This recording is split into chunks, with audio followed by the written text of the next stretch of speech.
एक व्यक्ति की कुर्सी बचाने की, धर्मेंद्र प्रधान की कुर्सी बचाने की जिद बड़ी है या फिर इस देश के युवाओं का भविष्य बड़ा है? धर्मेंद्र प्रधान की गद्दी बड़ी है या फिर इस देश के बच्चों को जो सड़कों पर पिट रहे हैं, लूट रहे हैं, पर न्याय की गुहार लगा रहे हैं, उनकी न्याय की गुहार और उनकी आवाज बड़ी है? अगर मोदी जी भाजपा के लिए एक मंत्री की कुर्सी बड़ी है तो फिर बड़ी रखिए, क्योंकि धर्मेंद्र प्रधान का इस्तीफा होगा ही, उन्हें देना ही पड़ेगा, क्योंकि ये युवाओं की पुकार है, राजनीतिक लोगों की नहीं। यानी अब पूरी तरह से माहौल यह बनता जा रहा है कि जंतर मंतर के आसपास सिक्योरिटी भी बढ़ा दी गई है। धर्मेंद्र प्रधान का इस्तीफा तो होना ही होगा। अच्छा, एक माहौल यह भी बन रहा है कि सिक्योरिटी इसलिए बढ़ी है जंतर मंतर के पास क्योंकि कोई क्रैकडाउन होने वाला है, छात्रों पर कोई एक्शन होने वाला है, और इसी वजह से राहुल गांधी के साथ दूसरे सांसद सड़क पर उतर आए। एक बार सीपीएम के सांसद जॉन ब्रिटास को सुनिए, वो क्या कह रहे हैं, फिर मैं आपको इस क्रैकडाउन वाले आरोप की सच्चाई भी बताऊं। This government is going to crack down on the students. How many days? Yeah, we are going to be there now. Let us see that. Let us see that. सवाल है कि क्या आज रात कोई क्रैकडाउन होने वाला है? इसका क्या सच निकला, यह आज आपको आगे बताऊंगा, लेकिन पहले यह देखिए कि क्रेडिट लेने की इस लड़ाई में कांग्रेस ने तो सोनम वांगचुक को भी खारिज कर दिया। कांग्रेस के नेता तो अब यह कहने लगे कि यह लड़ाई छात्रों की लड़ाई है, सोनम वांगचुक तो इसका चेहरा है ये नहीं है। सुनिए कांग्रेस के नेता कार्ति चिदम्बरम को। No, not at all. He is not the face of the protest. The face of the protest is the students of India. No, not at all. He is not the face of the protest. The face of the protest is the students of India. No, no. Congress party इस वक्त जो है वो जंतर मंतर के आंदोलन से दूरी बना रही है। राहुल गांधी का नेतृत्व छात्रों के लिए यह बता रही है, और अब उन्होंने सोनम वांगचुक को भी खारिज कर दिया। और इसलिए खारिज किया क्योंकि सोनम वांगचुक मोदी सरकार के टच में है, और कांग्रेस को डर है कि कहीं सोनम वांगचुक के अनशन खत्म कर देने से पूरा माहौल ठंडा ना पड़ जाए। इन्हें इस बात की भी चिंता है कि सरकार की अप्रोच सॉफ्ट दिख रही है। सरकार एक तरफ सोनम वांगचुक से बात कर रही है, दूसरी तरफ कॉकरोच पार्टी के लोगों को बुला रही है, विपक्ष से भी कह रही है कि आओ संसद में चर्चा कर लेते हैं। आज एक बड़ी बात यह भी हुई कि इस मामले पर पीएम मोदी ने भी एक ऐसा ऐलान किया जो इस मुद्दे को लेकर एक बड़े सॉल्यूशन की तरफ दिखा रहा है, इशारा कर रहा है। पीएम मोदी ने पेपर लीक के मामले में फास्ट ट्रैक कोर्ट बनाने की बात कही। पीएम ने आज कहा कि देश के युवाओं का हित और उनका भविष्य हमारी सर्वोच्च प्राथमिकता है। पेपर लीक के सभी मामलों में दोषियों को जल्द से जल्द कठोर दंड देने के लिए, केस को जल्द निपटाने के लिए फास्ट ट्रैक कोर्ट्स का गठन किया जाएगा। पीएम मोदी ने बताया कि इस संबंध में निर्देश दे दिए गए हैं कि संबंधित विभाग आवश्यक कार्रवाई सुनिश्चित करे। विद्यार्थियों के हितों को सुरक्षित करने के लिए सरकार की तरफ से किए जा रहे निर्णयों की श्रृंखला में यह एक महत्वपूर्ण कदम है। युवाओं के भविष्य के साथ खिलवाड़ करने वाले किसी भी व्यक्ति को नहीं बख्शा जाएगा। यानी पीएम साफ कह रहे हैं कि वो छात्रों के साथ खड़े हैं और वो फास्ट ट्रैक कोर्ट बनाकर छात्रों के भविष्य के साथ खिलवाड़ करने वाले को जल्द से जल्द सजा देने के पक्षधर हैं। इसी में आज गृह मंत्री अमित शाह का भी पहला बयान आ गया।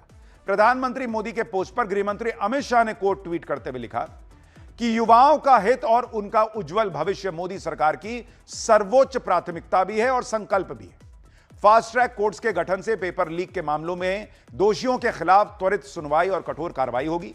पेपर लीक के कारण युवाओं के भविष्य से खिलवाड़ करने वालों के खिलाफ पीएम मोदी का यह महत्वपूर्ण कदम मील का पत्थर साबित होगा। अब फास्ट ट्रैक कोर्ट बनाने से क्या हो जाएगा, यह सवाल पूछा जा रहा है, यह भी आपको आगे बताऊंगा। लेकिन विपक्ष इस माहौल को गर्म रखना चाहता है, इसलिए वो फास्ट ट्रैक कोर्ट जैसे ऐलान को ही खारिज कर रहा है। राहुल गांधी ने पीएम के पोस्ट पर कह दिया कि आपने ही हमारे युवाओं के भविष्य को सबसे ज्यादा नुकसान पहुंचाया है। आपने न सिर्फ हमारी एजुकेशन सिस्टम पर पूरा कब्जा होने दिया, बल्कि उसे बर्बाद होने दिया, उसे बढ़ावा भी दिया और इसके जिम्मेदार हर व्यक्ति को संरक्षण भी दिया। छात्रों की 3 मांगे साफ हैं। पहला यह कि शिक्षा मंत्री धर्मेंद्र प्रधान को पद से हटाइए, दूसरा यह कि छात्रों से माफी मांगिए, और तीसरा यह कि छात्रों के साथ हिंसा करने वालों के खिलाफ कार्रवाई करिए। यानी राहुल गांधी कह रहे हैं कि अभी तो मुद्दा धर्मेंद्र प्रधान के इस्तीफे का ही है, छात्रों से न्याय का है। लेकिन यही राहुल गांधी 2 दिन पहले हिसाब मांग रहे थे कि पेपर लीक के मामले में कितने दोषियों को सजा हुई। कन्विक्शन रेट बहुत कम है, खुद ही कह रहे थे कि कन्विक्शन रेट कम है। अब जब पीएम कह रहे हैं कि चलिए फास्ट ट्रैक कोर्ट बनाते हैं, कन्विक्शन रेट बढ़ाते हैं, तो कह रहे हैं इससे क्या हो जाएगा। मजाक उड़ा रहे हैं कि फास्ट ट्रैक कोर्ट में केस वैसे ही ना लटक जाए जैसे बुलेट ट्रेन प्रोजेक्ट लटका हुआ है। मतलब जो ये चाह रहे थे वही हो भी रहा है, तब भी उसका मजाक उड़ा रहे हैं। सुनिए दीपेंद्र हुड्डा को। फास्ट ट्रैक का क्या उसी गति से चलेगा या फास्ट ट्रैक जिस गति से बुलेट ट्रेन बिछवाई 12 साल में इस सरकार ने? आज देश का युवा जवाब मांग रहा है, देश का युवा ठोस मांग सरकार के सामने रख रहा है, जिसको सरकार को मानना पड़ेगा कि देश का युवा मांग रहा है।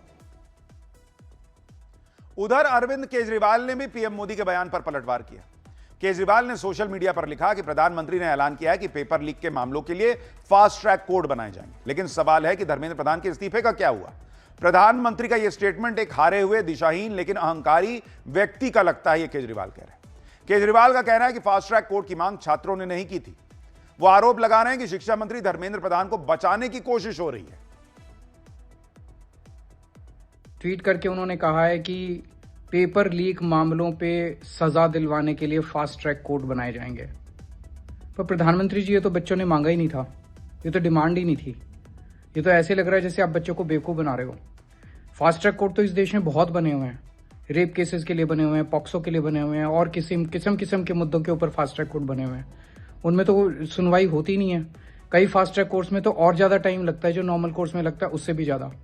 तो ऐसे लग रहा है जैसे अभी भी आप लीपापोती करने की कोशिश कर रहे हो, अभी भी आप धर्मेंद्र प्रधान को बचाने की पूरी कोशिश कर रहे हो। बच्चों ने मांगा था धर्मेंद्र प्रधान का इस्तीफा, उसकी आपने बात ही नहीं की।